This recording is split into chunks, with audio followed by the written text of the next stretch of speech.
Xavier, hey, it's Patrick. Today I'm going to be walking you through the tube trunk rotation. Again, that's the tube trunk rotation. You might have already been trying to figure it out. I should have probably sent this video to you about a week ago, maybe 2 weeks ago. But if you haven't done it yet, let me show you how it works. And also I want to talk about sort of the benefits of this exercise. In sprinting and running as well, there's a lot involved in the trunk. And what I mean by the trunk is everything from here, just below the neck, to here, to the waist. And actually we'll include the pelvis in that as well. So pretty much from this portion. And we're going to be focusing on all of the abdominal muscles, as well as some of these back muscles back here. And what I mean by that, it's really involved, is when I'm running, my arms and legs are counterbalanced, which means one leg is forward, one arm is back, one arm is forward, and the other arm is back. And it's counterbalancing to center my body, so that my legs and arms are working really hard to keep this centered. But at the same time, I want to make sure all of this is strong. If you've ever seen sort of your average Joe runner out on the street, you probably see a lot of movement like this. It looks real sloppy, or maybe even like kind of back and forth. The more solid and stable I am here, that's going to be my foundation for my arms and legs to swing off of, to push me forward. So again, the more stable I am here, the more power I'm going to be able to get into my feet, and the more efficient I am going to be running forward. So I want to make sure all this stuff is strong. So honestly, any of the abdominal work we've done is going to be good for that. But because we're resisting a lot of rotation as we sprint, as we run, I want to make sure we actually do some controlled trunk rotation. So here it is, the tube, the trunk rotation. I have a tube. I'm actually going to use a light tube, and there's this is kind of hard to see, but yeah, you can see it. I'm going to sit down on a bench with my legs fairly wide. Let me adjust the screen actually. Yeah, that's better.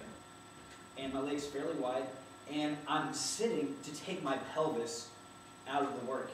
Because I could stand up like this and be moving lots of stuff, but as soon as I turn my pelvis and the tube's pulling like that, I've completely taken the trunk out of it, and I'm using my pelvis and legs. So what I'm going to do is I'm going to sink down, lock my pelvis onto the bench, gravity's mushing my body down to the bench, and I'm going to extend my arms out in front of me. And if I'm going to point my arms forward, it's like a steel rod is coming out of my chest through my hands. And so if I was to turn like this or like this, my arms would follow along with my chest. So again, my sternum is right here, steel rod coming out, my hands are clapped onto that, and I'm turning.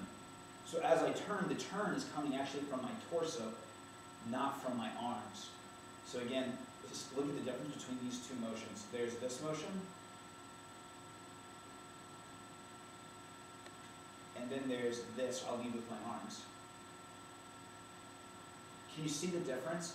The first motion, my trunk is controlling it. The second motion, my arms are really doing a lot of the work. So let's do that with the tube, okay? So again, arms are straight out. I've got light tension with my light tube locked in. I'm grabbing with my outside hand, and I'm going to cup with my inside hand. Again, I'm cupping over my outside hand with my inside hand. I'm going to lock in, I'm going to tighten my tummy up, and I'm going to lead with my torso. Again, my pelvis is locked in, and I'm going to go as far as I can. That's all the rotation I've got. And now I'm going to come back to center, and then slightly come off center, just a little bit. And again, turning through, and then back to center. Now what that's going to do, that's going to help me over time control this rotation that I don't want to create as I'm sprinting, that I want to control and keep it tight as I'm doing that. Again, that's the trunk rotation, Xavier. I'll do one more quick example if you have the time, just with the tempo count, and I'll do a 10-10 count, okay? So again, I've got my tube. I'm locked in the center. I'm going to start slightly offset. Ready? Here we go. 10, 9, 8, 7, 6, 5, 4, 3, 2, 1. At the end of my range, back. 10, 9, 8, 7, 6, 5, 4, 3, 2, one, and I'm back to where I started. That's one repetition. And one last quick thing about the arms, my upper body is working. This arm is having to pull this way to keep it stable, and this arm, if I just let it go, it'd go out, so it has to pull this way as well. So I'm going to get some chest shoulder work in here, as well as some shoulder work, tricep outside of my shoulder work over here. But hopefully these guys are working together, and I'm going to build some great shoulder stability over time.